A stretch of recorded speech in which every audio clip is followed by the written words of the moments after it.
once again to Chapter Select with Jens and Randy. I am Jens. Randy, hello. Hello. How's it going? It is going well. It's been a while since we've recorded, so it's good to hear your voice again. Yeah, that's what happens when we get ahead of ourselves, and then all of a sudden we relax for a little bit. Yeah, and then you've got long, we lonely forget how periods. to do all this stuff. Yeah, long, lonely periods where you're just playing through old games again just to kill time. Well, that's what happens when you, once again, Jens, we're only supposed to go to a certain part of a game, and you're like, nah, I'll play the whole thing. That's all. I just can't. When the game's this good, Randy, it's difficult to stop. I will agree with you. It's pretty good. This is Fallen Order, Star Wars Jedi, Fallen Order. Interesting where they put the colons. You'd think that there would be a colon after Star Wars, but no. I'm the Star Wars Jedi, Fallen Order. Well, that's funny that you say that, because that is how I had it on our document, and I just fixed it because I had it after Star Wars as well. Yeah, it's fun. So yeah, we're doing Fallen Order. It is chapter 15 of this podcast, the regular episodes. You haven't gotten tired of me yet. Not yet. Next week, when we somehow talk about the 5th Resident Evil movie, that'll be our 25th overall episode. That is the opposite of being tired of you, which is I'm super excited because that's the first one of these you haven't seen, so... Yes, we will talk about that next week. I'm incredibly excited about your That process. might be the longest Chapter Select at the Movies podcast we've ever done. I mean, let's not overpromise, but I'm pretty excited. I'm just saying. But I was excited with Fallen Order because it was on my to-play list anyway, and that really is when this podcast is the most fun, when I'm playing something that I want to play, that doesn't feel like homework, it's just a fun game. Is this the first time, not counting how we started with Last of Us Part 2 and Ghost of Tsushima, I think this is the first time that both of us had a game that was on our to-do list, and it worked out perfect. Yes. Yeah, and I agree with you. It feels said, nice. As soon as it appeared on Game Pass, you said you were going to play it, and I already owned it because I bought it when it was new and then didn't play it. So, as is my custom. Yeah, the moment I got thrown on Game Pass, I went, all right, universe. I have no more excuses. I'm going to need to play this game. Yep. And you already kind of set us up for this last time, that this is kind of the perfect Jens and Randy blend game. It really is. It has my Uncharted platforming stuff that is in there. You have some exploration that I enjoy, and it kind of has your Souls-like combat, which you very much enjoy. Mm-hmm. And I just have to say, I mean, we'll get way more in depth with this stuff, but I am enjoying the combat way more than I thought I was going to. That is great to hear, because if you like this, there's a lot more where this came from. I mean, this is pretty close. I say that, but I have also... I haven't done a lot of the side stuff yet. Mm-hmm. You finished the game. I just got through Chapter 3. I'm getting ready to do some extra exploration and stuff. And I found a hidden hard boss in the middle of Chapter 3. Yep.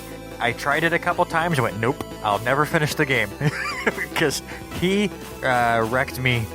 I don't know if I ever got past maybe a tenth of his health.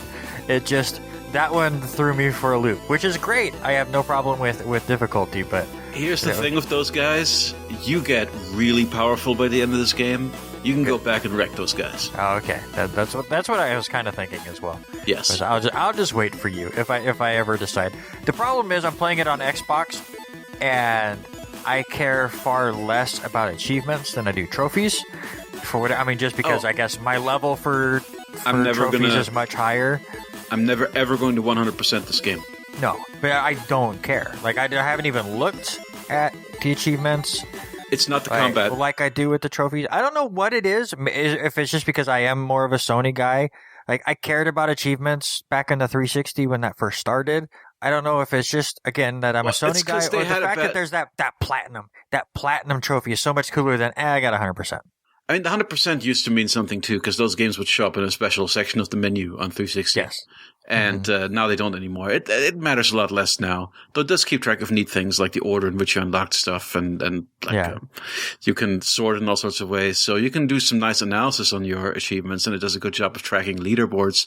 But I don't really care so much about the leaderboard aspect of it, because I'm switching back and forth between two different systems, so I'm only ever progressing That's on the one or the only other. reason that I'm ahead of you in PlayStation trophies is Yeah, I because mean- you have me crushed in achievements. So if you Arguably. focused on one, you would definitely have me beat in both. But and that's the thing. I have a review that will probably not quite be out by the time this comes out, but it'll be pretty close. But I'm reviewing the Medium for W2Mnet, and again, that is an Xbox exclusive game. And I think I have like 4, maybe 5 achievements that I did not get in my initial playthrough. If I was on the PlayStation, absolutely I'm going back to get the platinum on it because it doesn't look like it's that hard. Since it's on the Xbox and all I get is 100%, I'm not sure yet. I mean, the game, it was enjoyable, so I might go back and just experience it again, but it won't just be because of the trophy or the achievement. Right.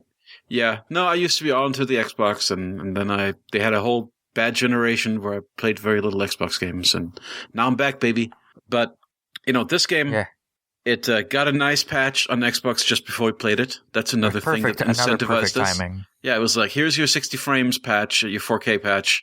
So that really clinched it for me. And then I had just finished Demon's Souls and wanted more of that. By the way, I am so excited that this generation, it seems like all of these games are just getting upgraded for free. Yeah, I just actually played some Neo 2, and it works really well. The remastered. Because obviously, when we went from Xbox 360 and PS3 to the Xbox One and the PS4, we had to buy all these games again if you wanted the upgraded versions.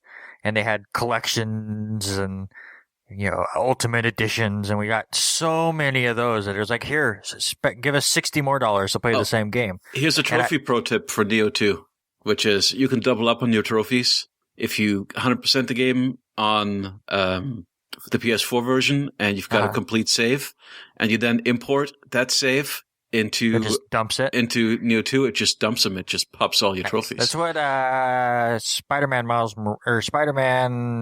not Miles Morales, but the original does. The remake, or remaster. Yeah, remaster does that. But I we don't need to go way into what we've been playing because again we had extra weeks, and I know you played a ton, and I want to get into this game. But talking about the remasters have been great. It has been really nice. Talking how Jedi Fallen Order has gotten a bump. I've played a little bit of Control. It's a whole different experience. Really? It looks so much better, and that's when you're playing on performance mode. You put it on, the graphical upgrade mode with the ray tracing and stuff. The thing is gorgeous. It loads ridiculously faster. I saw a video, I think it was IGN or GameSpot did, where to get into the game, it took like 7 seconds on the PS5, and it was taking over a minute on last generation. The graphics are so much better. There's no stuttering. I remember playing that game and enjoying it, but going in and out of the map was really rough. It's just seamless now. It's like, oh man, it's so good. Yeah, and that's why I'm kind of curious how Jedi Fallen Order ran. I know it was pretty buggy when it first came out. I'm a fan of Girlfriend Reviews. And they did not like their experience with this game because of the bugs. I did not have any bugs. Exactly. Because we got the definitive edition for sure. And I've had 0 issues with anything. It looks great. The sound design is fantastic. Oh my god, the music. The music, I mean, I'm not a Star Wars guy. Like, I've seen the Star Wars movies. It's so on point. But there's so many scenes I'm like, that's Star Wars. I'm playing Star Wars. It's great. The new themes are pretty strong. Like, I like the heroic theme for the main character. Like, it's understated. It's not, you never really get it big. It's just kind of a subtle nobility kind of thing. And the Night Sisters have really great music, but I really like all the exploration. They do good spotting where when you open up a new area, it'll do a little majestic, kind of table setting piece of music. And then it'll go back to, there's actually big stretches of silence, which makes it, when the music come in, really impactful. They don't bombard you with it at all. So, sound design, I mean, it's Star Wars, right? It sounds like Star Wars. Those games, they all have that huge Skywalker sound library that they can pull from. So it's not as impressive, but it's, as consistently good as the sound design in these games tends to be. I just think the gameplay is really smooth. Like, I was thinking about, where it compares to, where like, okay, in which ways is it like Souls and in which ways is it not like Souls? And the ways in which it is not like Souls actually ended up being a much longer list, trying to go through that exercise. Okay. But the core feel is there. Like the mechanics and it's so strong. The mechanics of roll dodging, parrying, backstabbing are all here. And it feels at its core like one of those. And then you've got, of course, meditation spots, which are the equivalent of bonfires, which you use to heal up for the price of respawning enemies in the entire area. You lose XP when you die, but you can get it back on your next run if you reach your corpse. So in the case of this game, they changed it slightly where instead of going to the spot where you died, you have to damage the enemy who killed you to get your Did you XP. ever use that as an exploit? It's a great exploit because you also get your health back. Yes. So there was many times where I would die with a bunch of enemies, and I would make sure I would start attacking the other enemies first. Mm-hmm. And when they started beating me up, I went over and just hit the guy real quick. I went, oh, I got full health. Let's go. That is a really nice risk versus reward thing because if you die, you lose it all, right? But if you don't, which, honestly, if you know what you're doing and you kind of pace yourself properly, it's just a way to get a nice big free heal out of it. Which can make a huge difference as far as getting through one of those. I like that because it basically says the spot where you died last time, we're going to make that a little bit easier for you next time. Right. It's nice. So that's one of those things. There's a lot of nice quality of life things that this game does. Stim packs as a resource and the way you upgrade them as a collectible, very much equivalent to Estus flasks. And then I know you've met two of these towards the end of the part that we wanted to reach before this recording. Bounty hunters are basically this game's version of the Black Phantoms, or at least the AI Black Phantoms, since there's no competitive multiplayer in this. But they're very much like that. So they show up just quote unquote randomly, or they are semi-random. And they spawn in certain designated areas exactly the same way it works. Black Phantoms are the same in Souls. And they are tough, but once you kill them, they don't respawn. So that's also kind of a way in which they are similar. So those are kind of the big similarities. And that's a lot already, right? And then it does a lot of nice, just kind of in the spirit of the things like they open up Dathomir pretty much right from the beginning and it kicks your ass. So it's kind of like how Souls will have areas that are way too tough for you open at the beginning, just as a lesson. So it does that but it doesn't give you any reason to go there. It doesn't give you like a mission to go there, but it's there on the map to tempt you to like check it out and be destroyed, which I like. And then later on, and I won't spoil this, but there is like a section in the second half of the game that is totally, we want to evoke that one thing that happens in Souls games. And I'll get to that on our next episode. Nice. Yep. But so there's that. But then the things that make it different, and in some ways more enjoyable, actually, in other ways less enjoyable. You are just upgrading a single weapon over the course of the game, so it's more like Sekiro in that way. Okay.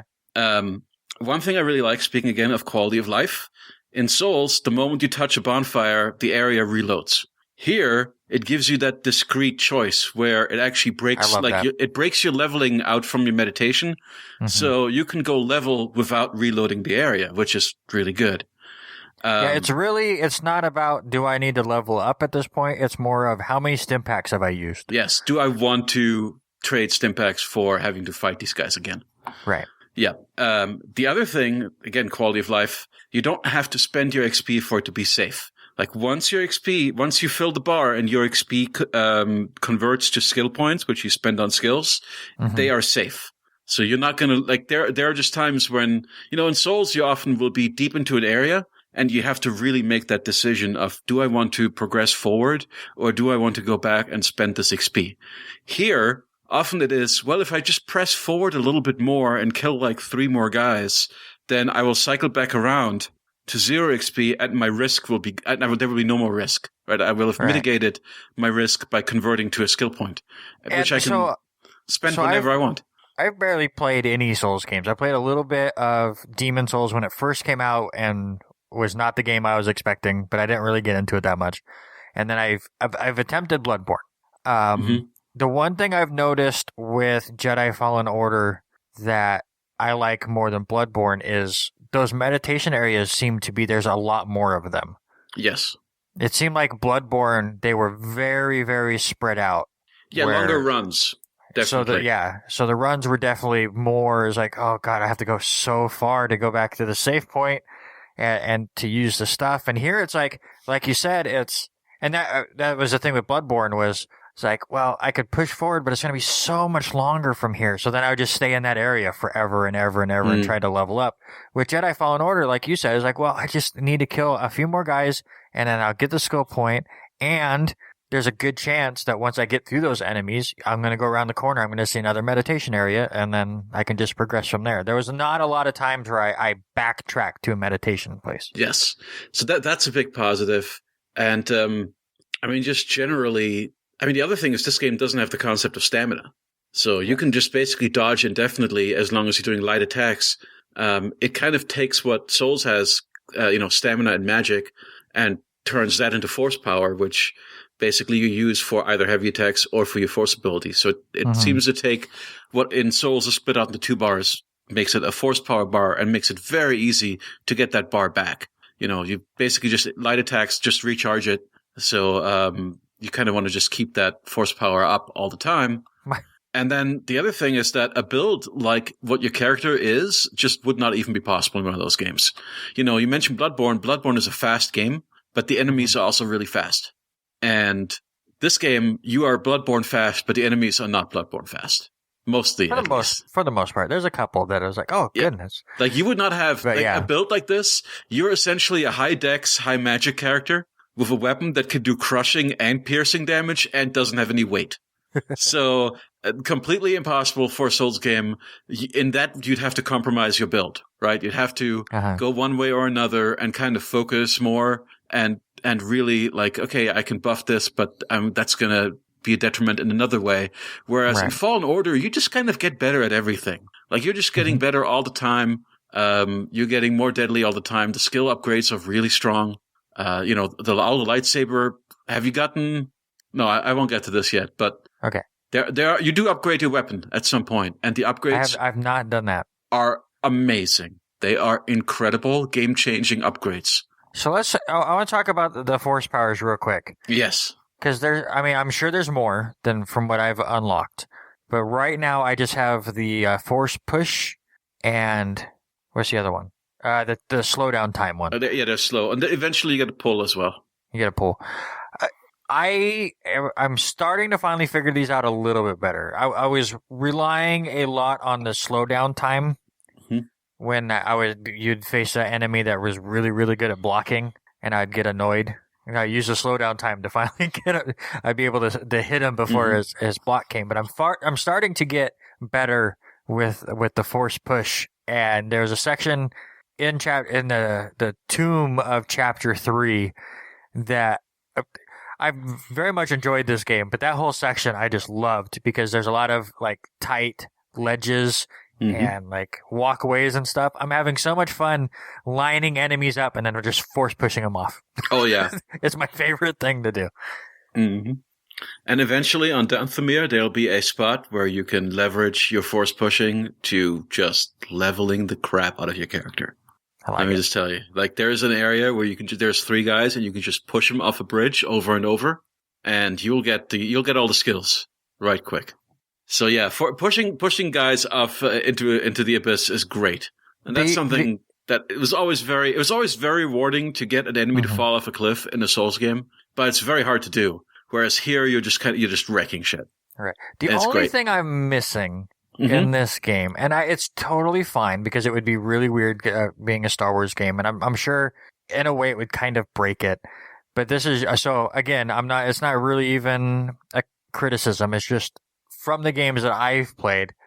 Part of me just wishes I had a Devil May Cry feature of just having some sort of long range attack. Like, it doesn't even have to do a lot of damage, but I just find myself trying to find timing.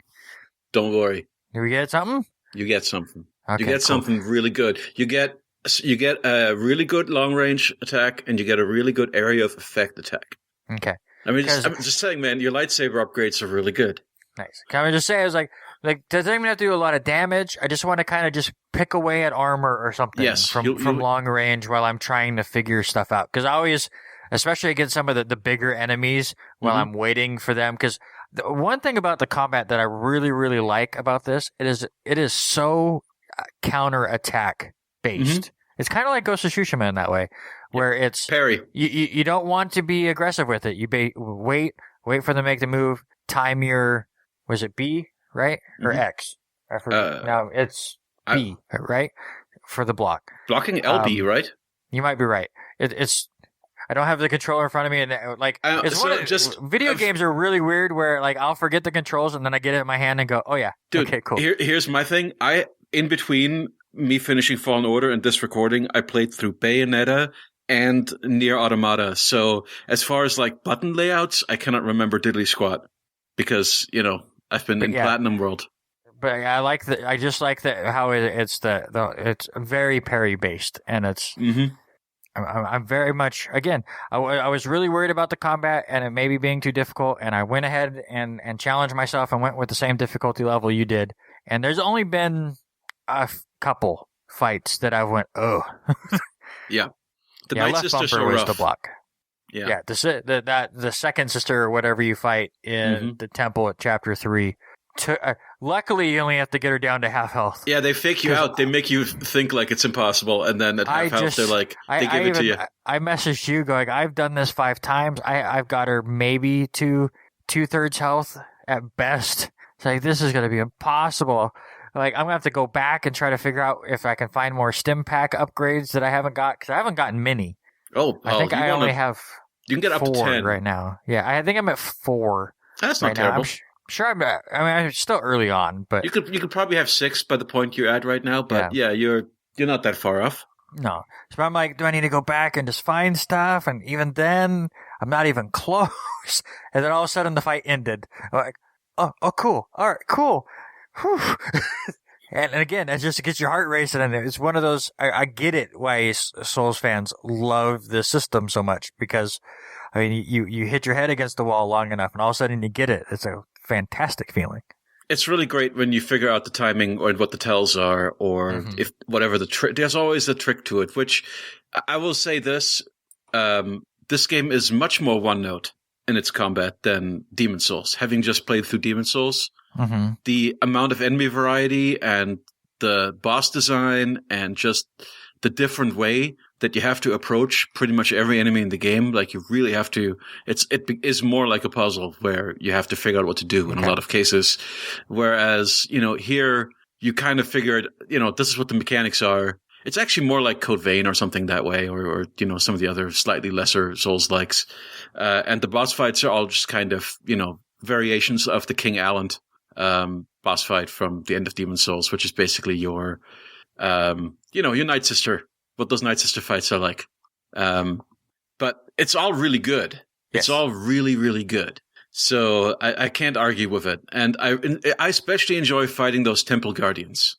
And I realize it's maybe because, they're kind of cheap. They've got incredibly obvious tells and are very slow, but they also feel like a certain kind of like giant knight or golem type enemy that you'd fight in those games. I mean, it really, it's got kind of every time I know I'm making this sound like they copied a thing I like and that's why I like it.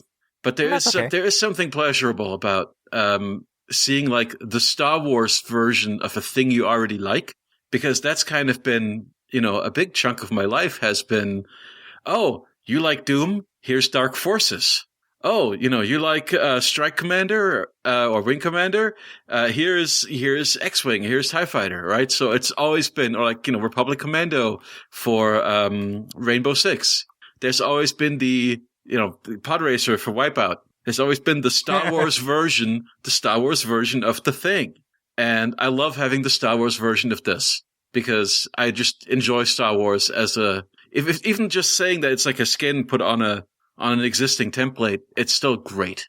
You just listed all these different genres that Star Wars have gone into. When are we going to get a Star Wars horror game? I mean, that'd be fantastic.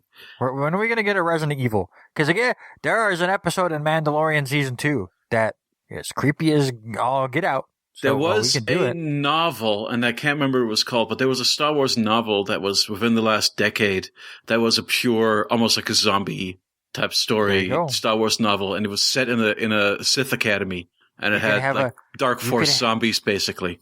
You could have a 9-foot Sith, like the lady of Resident Evil Village. It would be fantastic. Step on me, master. All right, so we talked a lot about the combat. I want to talk about the other bits of gameplay. Yeah, well, exactly. So we now get to the part where it's the most unlike Souls, and also where I have the biggest quibbles, which is the traversal. So exploration, the main traversal and the exploration, I enjoy. I do like that, they have the Tomb Raider, Uncharted, wall climbing and stuff. But what I like about it in this game is it's not very long. There's never a segment where you feel like you're just climbing forever. But the two things that I really dislike as far as the traversal goes is there's too much sliding. Mm-hmm. It's like Uncharted 4, I thought had too much when they figured out how to make like the rock slides go and have every rock move in its own thing. Yeah. They figured out this cool tech and they just wanted to show it over and over. And Jedi Fallen Order said, hold my beer. Well, the sliding to me, giant slides in this one. It feels like something that's almost not intentional, but something that they just had to do by necessity once they realized what kind of levels they were building. Mm-hmm. Because the levels are so large, and not only are they large areas, but they are multiple large interconnected areas to a planet. And because they are so large, you have to then every now and then when you'd want somebody to get from point A to point B, but those points are like weirdly apart on the map. Mm-hmm. Whereas in the Souls game, you could just magically teleport or have a golem pick you up and drop you off somewhere else. Here, they have to we need to have some way of having a one-way path from A to B. And that is just this level design all over. It's sprawling. Everything's really far apart. You have to traverse through huge areas to get kind of deep into the map later on. Like, once you get to the later half of the game and you're going to start backtracking through these environments, the first time I've heard some people complain that they want to just be able to fast travel back to the ship. Like, just walk me back to the ship when I've got my objective. I thought that too when I finished the second temple. But then I ran into the bounty hunter and it changed everything anyways. But so that's the thing, right? So what I like is the first backtrack. The first time that you have, once you get to your goal and you realize, oh man, I have to go all the way back. That is when you find all the shortcuts and a whole bunch of secrets, and you realize that there's all these other ways to get around, and it's actually really satisfying and cool. It does this weird thing where I obviously, like you said, every world is large and expansive, but it has this weird feel the first time you go through something that it feels linear. It feels super. Well, that's because all the branching stuff is locked off. Exactly. And then, like you said, as you come back, that's when everything opens up and it becomes more open world. Like, I absolutely agree. Yeah. So I liked that first time. But then when, 5 hours later, you realize that, oh, I now have a new ability, which means that I can go back to, this early planet, and deep in this dungeon, there is a whole new and also super worthwhile that you definitely want to do area to go to. And in order to get to it, you have to walk through that entire, all three of those interconnected areas. And you have to remember. That's like going back and trying to remember all that stuff and where everything is.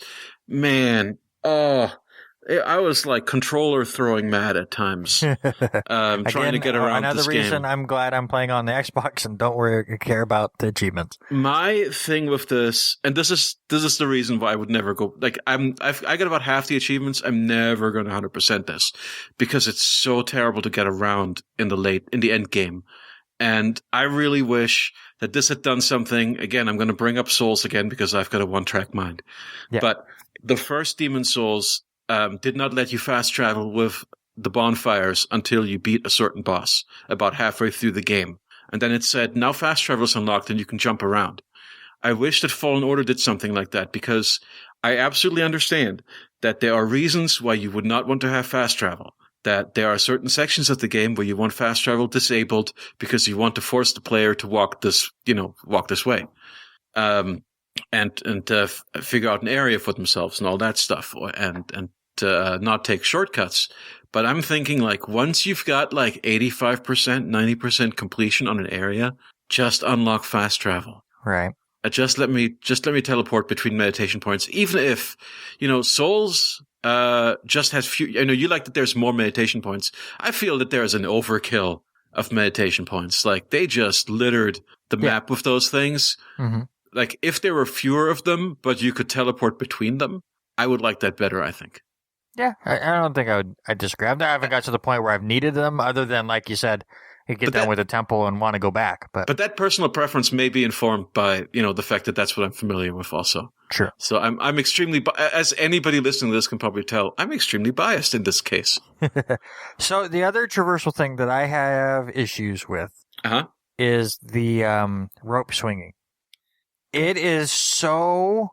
It's finicky. Yes. I've learned really quick that you jump off the first time. If you feel like it's a little bit off, just go with it anyways, because the moment you try to reposition yourself, you're going to be swinging for 10 minutes and then jumping and missing anyways. So I've just learned, jump, grab, don't touch anything.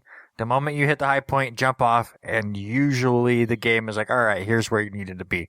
But if you touch that analog stick at all, you change direction so fast. I generally think this is, again, I think the platforming just kind of stinks.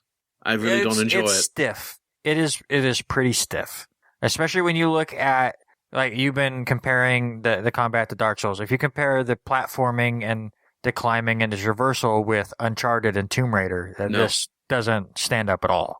Especially because your character has this weird momentum where you never come to a complete stop. Mm-hmm. Like, at least not, there's always a tiny bit of lag as you have to catch yourself, and he does a little animation. And speaking of lag, just to finish off the combat, just because you brought that up real quick. Speaking of lag, because of the animation that has gotten me multiple times, is I don't like how you heal. Mm-hmm. Because, again, you get used to it, and it's a risk-reward thing, but I'll be getting beat up, and I'm like, oh, I need a heal, and then by the time that the robot has given me my stim pack and I go to make that animation, I'm dead. Yeah, they really don't want you to heal in mid-combat, but, you're still going to be tempted to. Oh, I do. I have to. I'm not skilled enough. But there's a lot of run, just get away. No, I'm dead. All right, cool. Yeah. Well... Eventually, you're supposed to get to a point where you just don't get hit as much or don't have to do it as much. I'll get there. But I understand. I feel your pain. And different games in this genre handle it differently. I find this fairly par for the course, but I do agree it's frustrating how interruptible they made it. Like at the point where it looks like the robot is already administering the shot, you can still get interrupted and just lose it. Right. Mm-hmm. And that does get irritating. I think Demon's Souls is a little bit faster. I'm just kind of, I accept this as a convention of the genre, I suppose, but I can understand. I'm not going to knock it points or anything. It's just one of those things that I've noticed, and it's because of my lack of ability with it. So I'm not going to knock the game. I suck at the platforming. I'm really bad at it. I fall into most of my deaths are not due to being killed in combat. But most of my deaths, when you fall off cliffs, you don't die. You lose a little bit of health. I'm telling you, man, I suck. I really suck. Like, I will get through, a combat, I'll get through a big combat set piece, unscathed and feel really good about myself. And then I will die 6 times in a row to a stupid jumpy thing and have to then do it all over again because I exhausted all of my health via platforming. I've done the same where I beat a boss and then died to a generic enemy on my way to I get it. I totally get it. Dying to a generic enemy is the Souls experience. It's just, I mean, that's just one of those lessons. That is where I've cussed the most. It was that moment. Like, I finally beat this boss and then you kill me? It's one of the things I love about these kinds of games is that when you start to get good and you start to really master the systems, you become overconfident, especially when you're doing well, and you will just underestimate the regular grunts. And a regular grunt will just wreck you because you're so focused on the awesome shit that you just did with the boss that you're not thinking about how to deal with the regular grunt. All right, so where do we want to go from here? Do we want to talk characters? Yeah, we love the characters, don't we? The main, especially the main character. Well, the main character's great. The pilot's great. I like all the little banter. Whenever you jump hyperspace, there's a little vignette that you get, and it's great. And there's what is the pilot's name? The weird looking dude. Just a second. I'm pulling up the wiki, which I should have done before, but you know me, professional. I'm blanking on his name, but he's my favorite side character. Okay, so we've got BD1, that's the robot. We've got Cal, our protagonist. Is it Grease? Let me look at him. It is Grease. Grease Dritus is his name. And he's the captain of the Mantis. Cool ship. Or the Stinger Mantis, I guess the full name. And complains the whole time. It's great. Complains? No, he's like the complainy old grandpa character. But he's got some fun interests. You know, you learn more about his hobbies and his general life. And just, I really like all the slice of life stuff, on the ship and in random conversations with the characters when they're just hanging out on the planet. So that's one thing. But you always, I'll let you think that I generally spend too much time summarizing the plot. So I'm going to just let you summarize the plot because I spent a lot of time on mechanics. Well, I haven't gotten too much as far. That's what I like about this game too, is it doesn't just bombard you with a bunch of story. It's light so far. It is very light early on. So you play as Cal Kestis, is that how you say his last name? Mm-hmm. Who is played by I really like this actor, Cameron Monaghan. Mm-hmm. He's in Shameless. He was in Gotham. I'm a big fan of this actor. He's really good at this. Does a very good job. I've not seen either of those shows. Shameless, you don't watch with kids. Mm-hmm. And if you're into comic book villains, Gotham is really, really good. Mm-hmm. It was better than I was expecting. It kind of falls off a little bit the last season, but it does a twist on the Riddler and Penguin that I haven't seen anyone else do. Yep, and they were very, very good. But whenever Mark talks about this game, he'll basically just talk about how much he likes this guy. He's really good. He's a big fan. So basically, you start out on a planet and you're hiding out. Was he trying to get off of it before? I forget. Yeah, you start out in the scrapyard. Yeah, you're in a scrapyard, but is he just hanging out there and then the Jedi show up? Or he's working for the Sith, right? Yeah, you just get kind of roped into this thing in the beginning. I remember the beginning a little bit, but it's blanking a little bit. But basically, you meet the second sister person who I still don't know too much about. I've learned that she was the apprentice of the lady you're with in the plane. So you're fugitives, right? So you're a Jedi Padawan. You were a Jedi Padawan, and Cere Junda, who's the black lady that you meet, she's a former Jedi, and both of you kind of had a traumatic experience you're hiding out after Order 66, which, if you've seen the Star Wars prequels, if you've seen Revenge of the Sith, that is when Palpatine gives the order for the clone army to, turncoat and murder all the Jedi all at once. So ever since that, most of the Jedi have been wiped out. There are a few Jedi left in hiding, and you are one of them, and you run into this other Jedi, and she's being pursued by these Sith sisters. You meet the second and the ninth sisters. They're part of like a Sith coven kind of thing. And everyone is after a kind of secret Jedi artifact that is in a vault. And that's kind of all we know in the beginning. Mm-hmm. Yeah, and so the person you're with, she had kind of given up on the Jedi ways with everything that happened, which is kind of interesting. I'm still unsure whether I trust her or not. Mm-hmm. Yeah. And it's a cool thing that Cal is still unsure. And then, of course, when you have that big fight with the second sister, she even adds in a little bit of that doubt. And it's like, well, there's a reason why she's doing this, and you better watch out. And so it's pretty interesting so far. Like I said, that's been basically it as far as the main story. Well, I got caught by the bounty hunter, which, again, I thought it was going to be a boss fight that was just going to wreck my face. And then all of a sudden it goes respawn, and you respawn, and then you're in the jail. I thought that was really clever. Mm-hmm. One thing we haven't talked about, just real quick before we end this first part, we've mentioned it multiple times. We just haven't. How do you like the tomb puzzles? I don't. I mean, they are very basic. at their core, there's a lot of pushing balls around into holes or trying to, keep levers pulled and that sort of thing. But I'm just there are sections where you just spend a lot of time on something and then later you realize that, I didn't have the ability that I needed for that. And that's the optional stuff, obviously. The core story puzzles are much easier than some of the optional puzzles. And of course, the core puzzles are more just hindrances.